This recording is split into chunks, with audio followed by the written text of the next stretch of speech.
ഓം കൃഷ്ണ കൃഷ്ണ മുകുന്ദ ജനാർദ്ദന കൃഷ്ണ ഗോവിന്ദ നാരായണ ഹരി അച്യുതാനന്ദ ഗോവിന്ദ മാധവ സച്ചിദാനന്ദ നാരായണ ഹരി.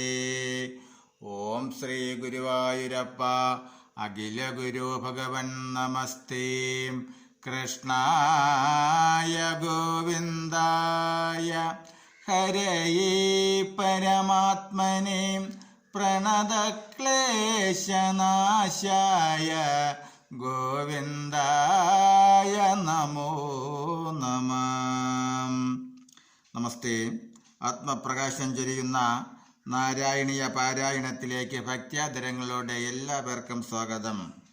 നാരായണീയത്തിൽ 5ാം ദശകത്തിൽ വിരാട് പുരുഷോൽപത്തി പാരായണം തുടരുന്നു. ശ്ലോകങ്ങൾ 3, 4, 5. നമസ്തേ. 3ാം ശ്ലോകം.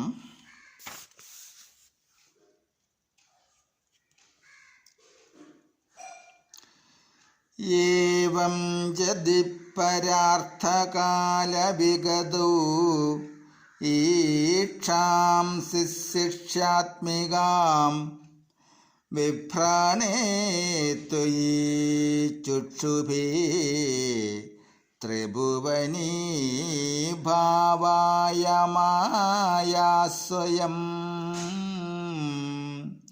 മായാദാഗലു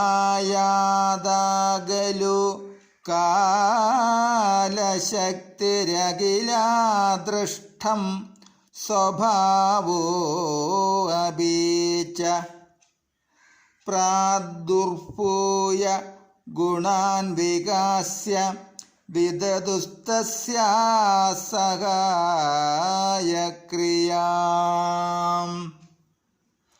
ഇപ്രകാരം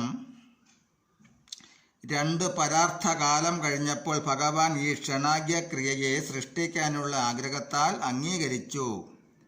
അപ്പോൾ അങ്ങയെ മായ ത്രിലോകമായി തീരാൻ ക്ഷോഭിച്ചവശായി. ആ മായയിൽ നിന്ന് കാലമാകുന്ന ശക്തിയുടെയും സകല ജീവജാലങ്ങളുടെയും അദൃഷ്ടവാസനയും പുറത്തു വന്ന് സത്വാദി ഗുണങ്ങളെ വികസിപ്പിച്ചു സൃഷ്ടികർമ്മത്തിൽ മായയെ സഹായിച്ചു. കുറെ കാലം കഴിഞ്ഞപ്പോൾ ബ്രഹ്മത്തിന് സൃഷ്ടികർമ്മത്തിൽ ഔത്സുക്യം ജനിക്കുകയും മായാക്ഷോഭത്താൽ ആ മായയിൽ നിന്ന് തന്നെ കാലവും സകല ജീവജാലങ്ങളും അദൃശ്യരൂപത്തിൽ പുറത്തു വരികയും ചെയ്തു. അവ സത്വാദി ത്രിഗുണങ്ങളെ വികസിപ്പിച്ച് ത്രിഗുണാത്മിക സൃഷ്ടിക്ക് സഹായിച്ചു. ശ്ലോകം 4.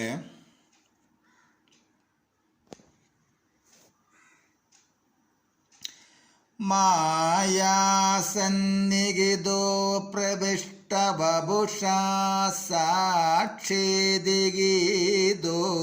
ഭവാൻ ഭേദൈസ്താം പ്രതിബിംബദോ വിവിശിവാൻ ജീവോ അഭിനൈവാപരഃ കാലാദിപ്രതിബോധിതാദഭവദാ സഞ്ജൂദിതാ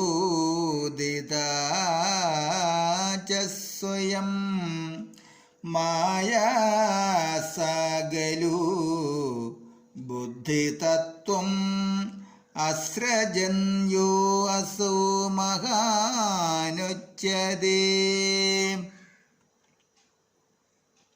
നമസ്തേ.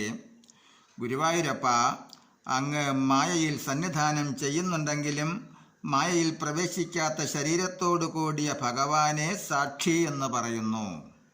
വളരെ ഭേദങ്ങളോടുകൂടി ആ മായയിൽ പ്രതിബിംബ രൂപേണ പ്രവേശിക്കുന്ന ജീവാത്മാവും അങ്ങു തന്നെ. പരമാത്മാവിൻ്റെ പ്രതിബിംബത രൂപമാണ് ജീവാത്മാവെന്നാണ് ആധ്യാത്മിക മതം. ജീവാത്മാ പരമാത്മാ രണ്ടും ഒന്നു തന്നെ. പിന്നെ കാലാദികളാൽ ഉണർത്തപ്പെട്ടതും അങ്ങയാൽ സ്വയം തന്നെ പ്രേരിപ്പിക്കപ്പെട്ടതുമായ മായ ബുദ്ധി തത്വത്തെ സൃഷ്ടിച്ചു. ഇതിനെ മഹത്തത്വമെന്ന് പറയുന്നു. ശ്ലോകം 5.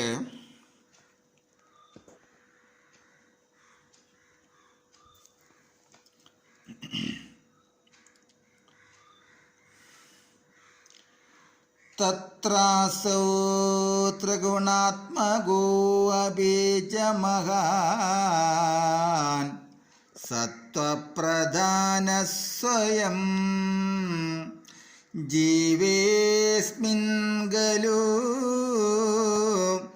നിർവികൽപം അഹം ഇത്യുദ്ബോധ നിഷ്പാദകഃ ചക്രേസ്മിൻ സവികൽപബോധകം അഹം തത്വം മഹാൻ ഗല്ലസോ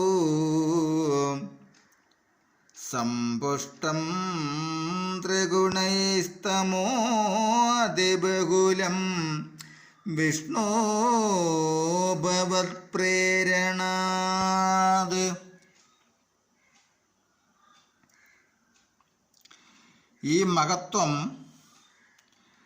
ത്രിഗുണാത്മകമാണെങ്കിലും സത്വപ്രധാനമായി ഈ ജീവനിൽ നിർവികൽപമായ അഹംബുദ്ധിയെ ഉണ്ടാക്കി. അല്ലയോ ഗുരുവായൂരപ്പ, ഈ മഹത്വം തന്നെ അങ്ങയെ പ്രേരണയാൽ ത്രിഗുണങ്ങൾ സമ്പുഷ്ടമായതും എന്നാൽ തമോ ഗുണം പ്രധാനമായും ജീവനിൽ വികൽപ്പബോധമുണ്ടാക്കുന്ന അഹം തത്വത്തെ, അഹങ്കാരത്തെ, ഞാനെന്ന ഭാവത്തെ സൃഷ്ടിച്ചു. മഹത്വം സത്വരജതമോ ഗുണ സാമ്യത്താൽ നിർവികാരമായിരിക്കുന്നുവെങ്കിലും അതുതന്നെ തമോ ഗുണത്തെ അധികരിച്ച അഹങ്കാരത്തെ സൃഷ്ടിച്ചു. ജീവനിൽ തമോ ഗുണം അധികരിക്കുന്നതിന് തെളിവാണ് ഞാൻ എന്ന അഹങ്കാര ബുദ്ധി. നമസ്തേ. 5-ാം ദശകത്തിൽ 6-ാം ശ്ലോകം തുടരും നാളെ. ഹരേ രാമ ഹരേ രാമ രാമ രാമ ഹരേ ഹരേ ഹരേ കൃഷ്ണ ഹരേ കൃഷ്ണ കൃഷ്ണ കൃഷ്ണ ഹരേ ഹരേ. ഹരേ രാമ ഹരേ രാമ രാമ രാമ ഹരേ ഹരേ ഹരേ കൃഷ്ണ ഹരേ കൃഷ്ണ കൃഷ്ണ കൃഷ്ണ ഹരേ ഹരേ. ഹരേ കൃഷ്ണ ഹരേ കൃഷ്ണ കൃഷ്ണ കൃഷ്ണ ഹരേ ഹരേ. ഹരേ രാമ ഹരേ രാമ രാമ രാമ ഹരേ ഹരേ ഹരേ കൃഷ്ണ ഹരേ കൃഷ്ണ